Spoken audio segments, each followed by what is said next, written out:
Hello,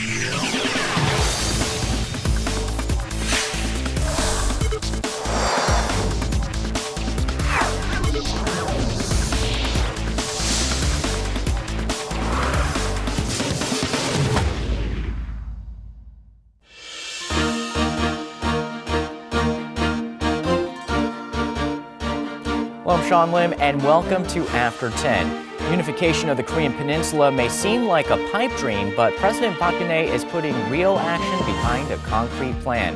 On today's After 10, we explore the expected challenges and benefits of unification. Stay with us.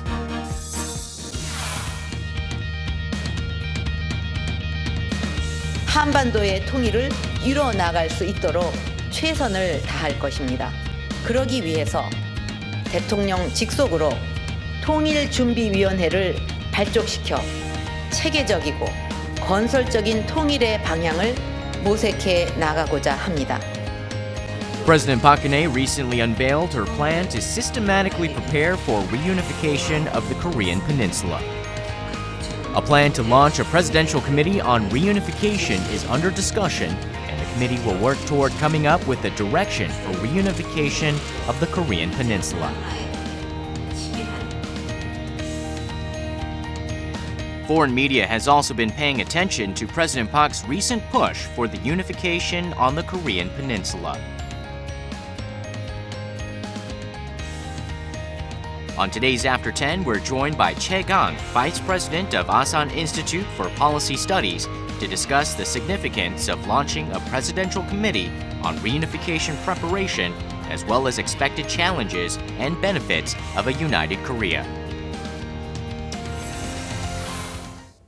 Well, Professor Chae, thanks so much for joining us tonight on After 10. Thank you for having me here today. Well, unification is a concept that has really taken a life of its own since the start of this year after President Park described it as a bonanza.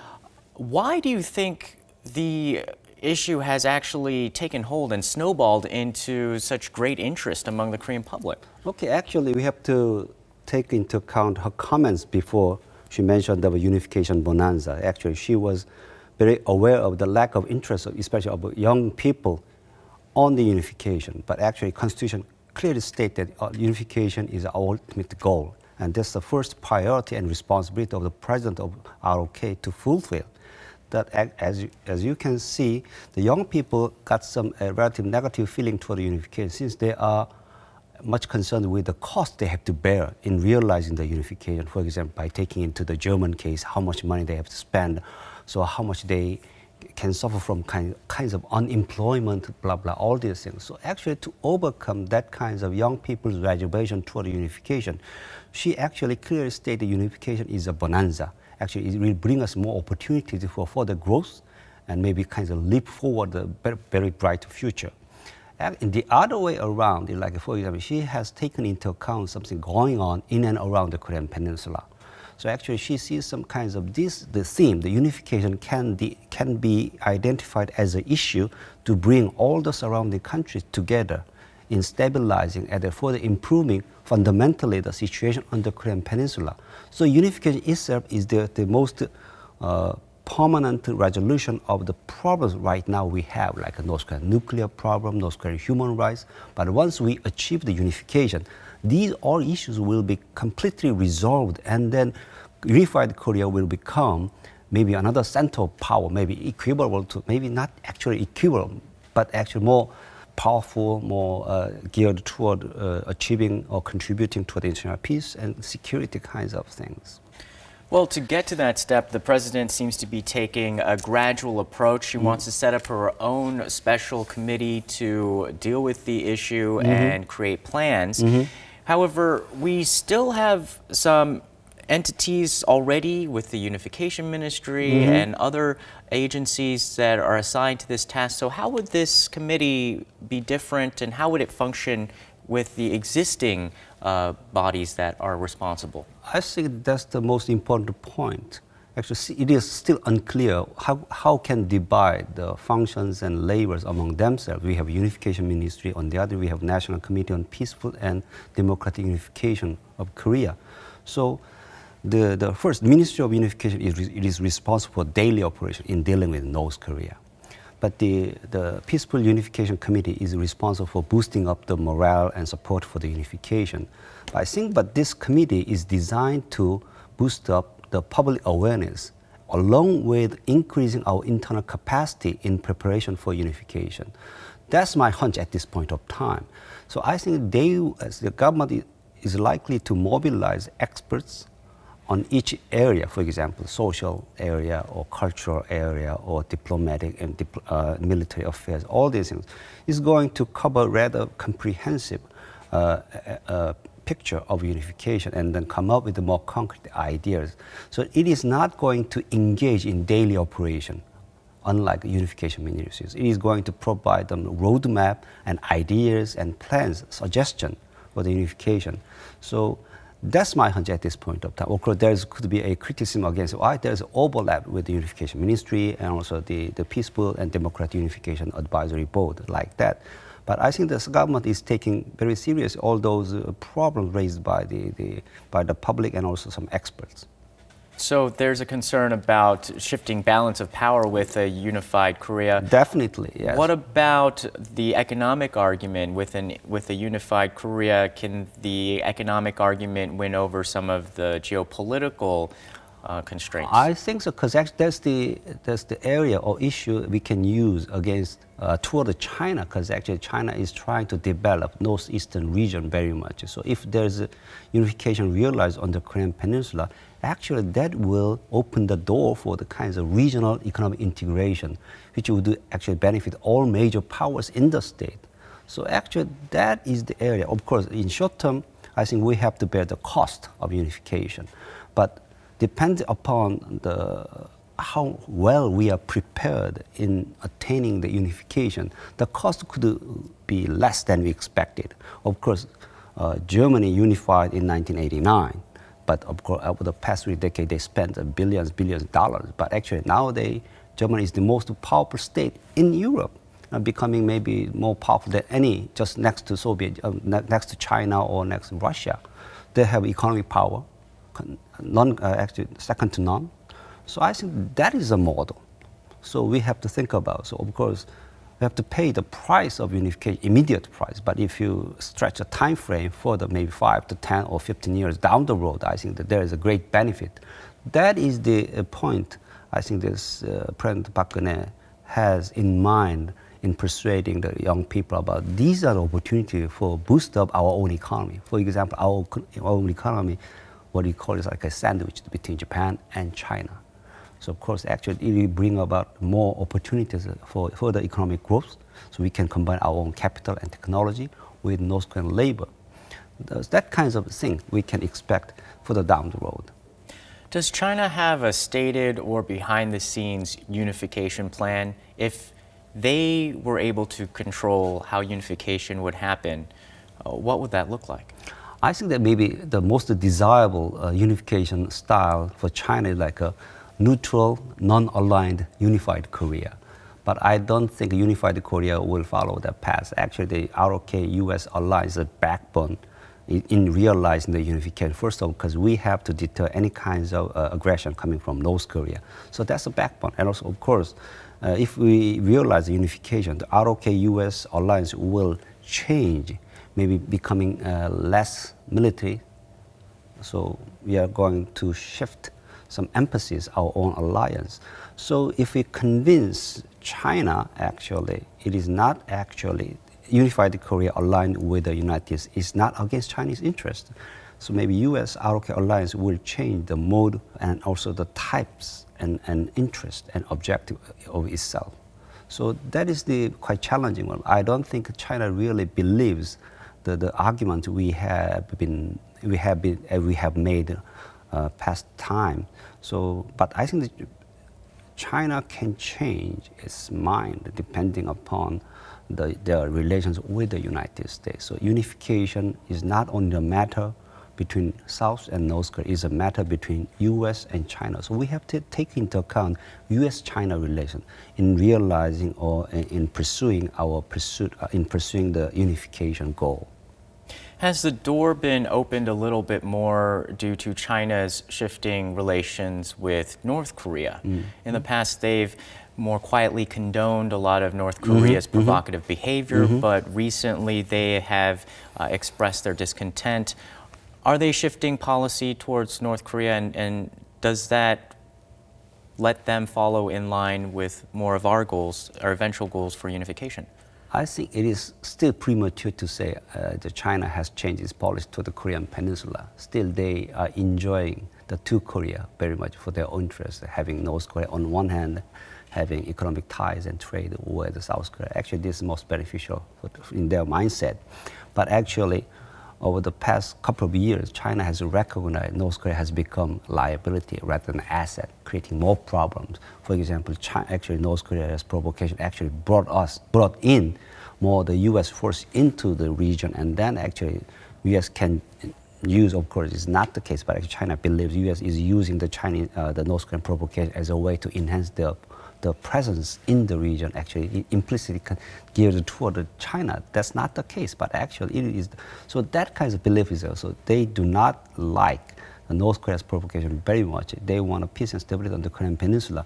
Second, they have no idea what Kim Jong-un thinks at the point of time, totally unpredictable. They usually had very good ties with North Korean top leaders, but they don't have it right now. Their capability to control North Korea's behavior is quite limited. They are pretty much concerned one. But that does not necessarily mean that actually China actually support the unification of the Korean peninsula. So actually there's a signs of change, but I don't think those signs actually represent a strategic shift in Chinese policy to the Korean peninsula. It's still premature to say that.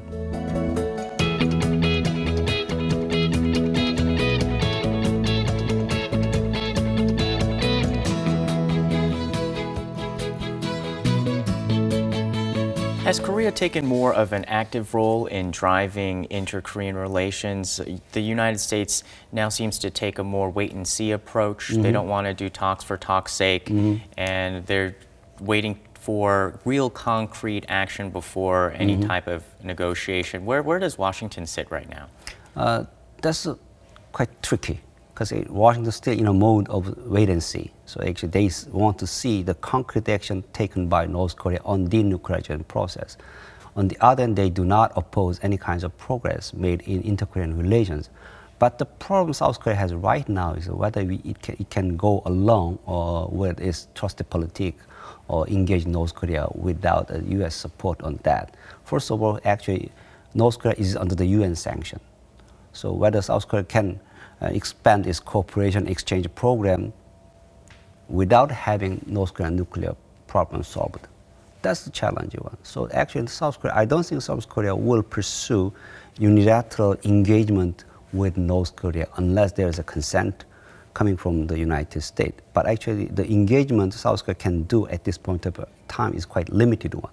I think maybe United States and South Korea will actually demand North Korea to do something on denuclearization process very much. So U.S. does not necessarily U.S. is backing up the South Korea position very well. As I said, the U.S. is the only country officially stated that United States fully support the unification of Korean peninsula. So that's the basic position. As I said, the unification of Korean peninsula is the way to solve the North Korea problem permanently, and then could further to enhance the peace and stability in Northeast Asia. Last fall, many experts had predicted that we should see a North Korean provocation by now, March or April, based on their past behavior. But have they also changed the way that they approach international relations from the stated positions that a lot of the six-party members have said before, that we don't really believe anymore some of the concessions you give because you then go back and make another provocation?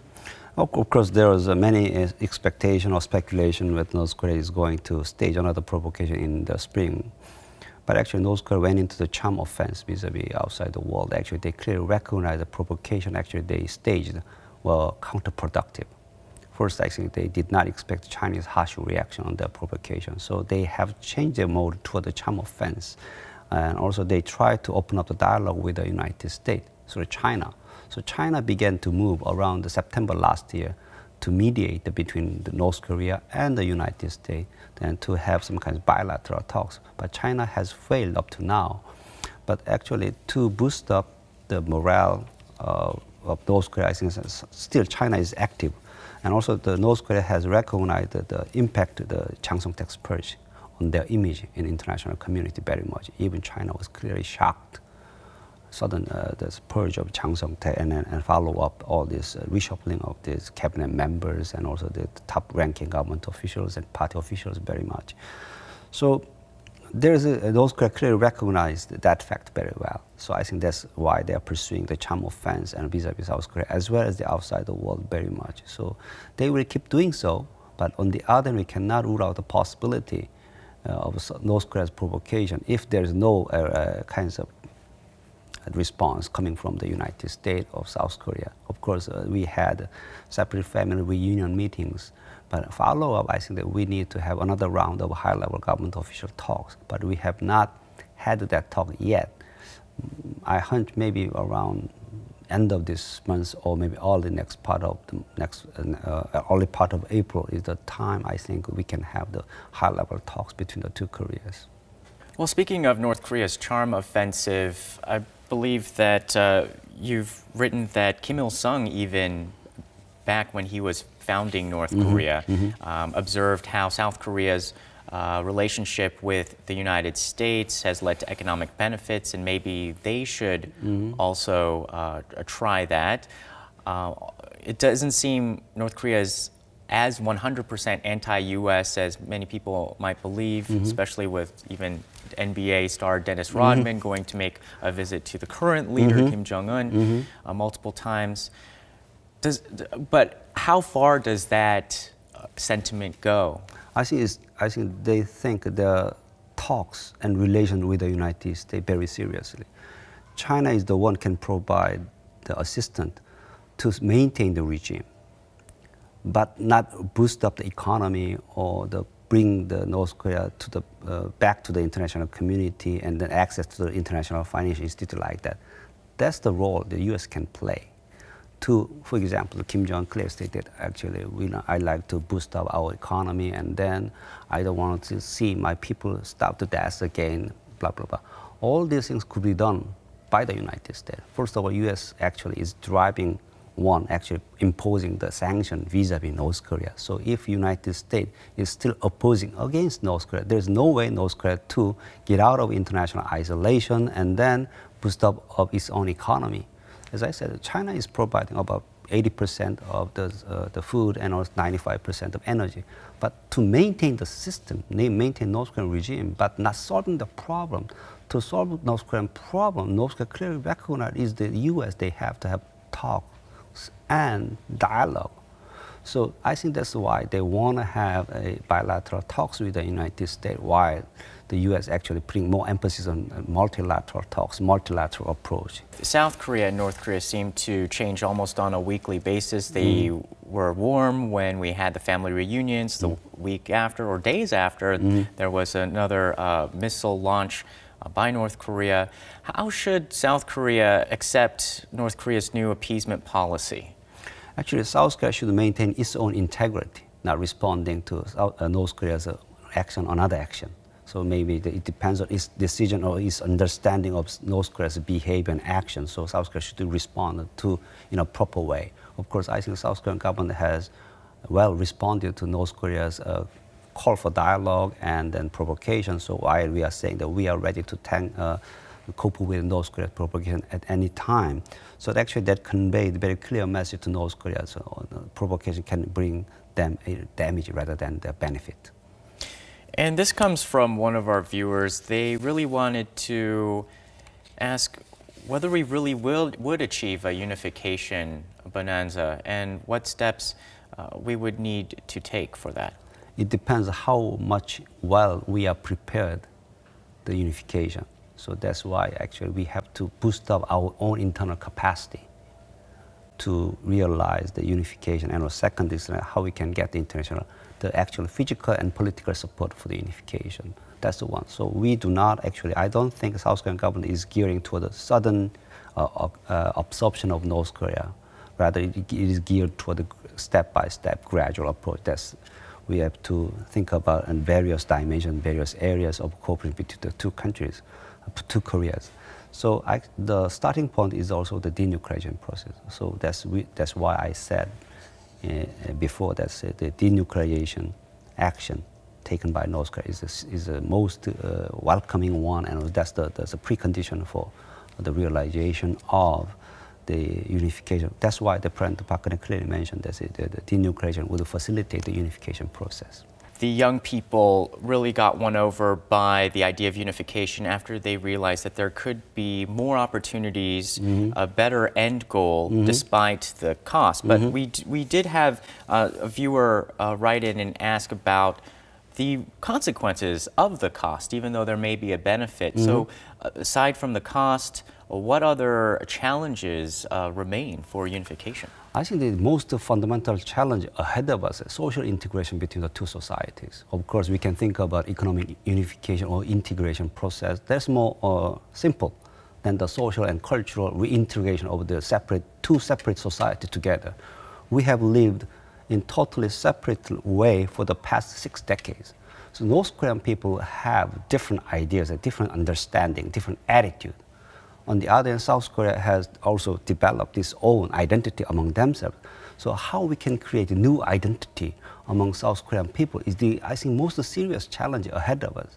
So that's why we are trying to engage North Korea at the private level, at the civilian level. That's to bring up, that's actually to give North Korea more ideas about the external world and expose them to the external society. So they should be more acceptable to these new ideas, like more general universal values like democracy, human rights, all these things.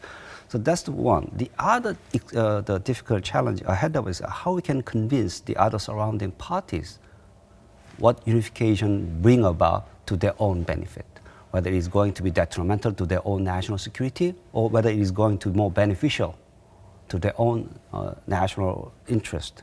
For example, I think that from the U.S. perspective, maybe unification actually will be considered as the most fundamental, permanent solution of the problem North Korea has presented up to now.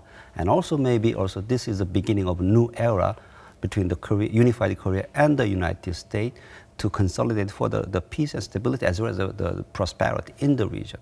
But China might think differently, because actually China has been stated that actually they always support the peace and stability on the Korean peninsula officially, but they have rarely mentioned about unification because they have a keen concern whether unification will further consolidate the U.S.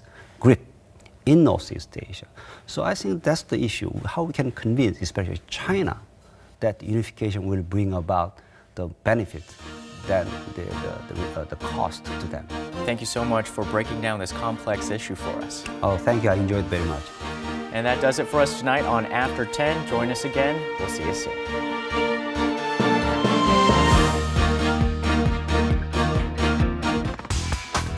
We will continue to do our best to improve our show based on the perspective of our viewers. Always feel free to leave us any comments, great ideas, or suggestions you wish to share with us.